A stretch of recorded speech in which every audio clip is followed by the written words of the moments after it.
penggratisan vaksin HPV yang bakalan dilakuin di 2027. Ini jadi salah satu win-win solution ya nggak sih? Karena kan setahu aku sendiri vaksin HPV itu kan mahal banget gitu ya teman-teman Pro 2. Yang intinya yang aku baca juga dari Volkatif nih ya, pemerintah bakalan mulai vaksin HPV gratis buat perempuan usia 20 tahun ke atas nanti di 2027 sebagai bagian dari perluasan program imunisasi nasional. Jadi ini memang udah dibikin programnya gitu ya. Jadi kita doain aja lancar-lancar.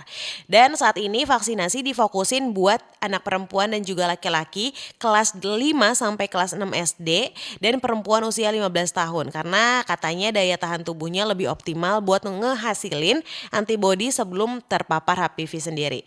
Dan kebijakan ini diambil sebagai upaya untuk menekan angka kematian karena kanker serviks tentunya yang saat ini menyumbang sekitar 26.000 dari 240.000 kematian karena kanker per tahunnya di Indonesia. Dan aku baca juga di WHO sendiri di 2020 itu di Indonesia sendiri itu terbesar kedua yang dimana kanker serviksnya, sekali lagi kanker serviksnya terbesar kedua maksud aku di dunia itu ada di Indonesia. Jadi ini jadi salah satu hal yang urgensi nggak sih teman-teman Pro 2, karena vaksin HPV itu setauku juga nggak hanya untuk perempuan tapi juga untuk laki-laki. Cuman memang disarankan untuk perempuan, apalagi perempuan yang belum menikah, agar tidak terjadi hal-hal yang tidak diinginkan gitu.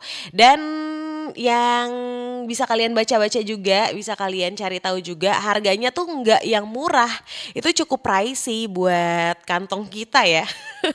Sekali vaksin itu sekitar 1 juta something gitu kalau nggak salah. Jadi kalau misalnya dibuat program gratis untuk vaksinasi HPV ini kan jadi salah satu hal yang bagus juga buat kita, buat keuangan kita, in this economy, 1 juta rupiah gitu kan. Ya semoga aja dilancarin lah ya program ini, ada keberlanjutannya juga, dan yang paling penting semoga ada program-program lain yang bikin kita jadi aware terhadap kesehatan kita, entah itu fisik ataupun mental kita. Kira-kira kalau misalnya kalian nih disuruh pilih, bagusnya selain program gratis vaksin HPV, program gratis apa lagi ya dari Kemenkes?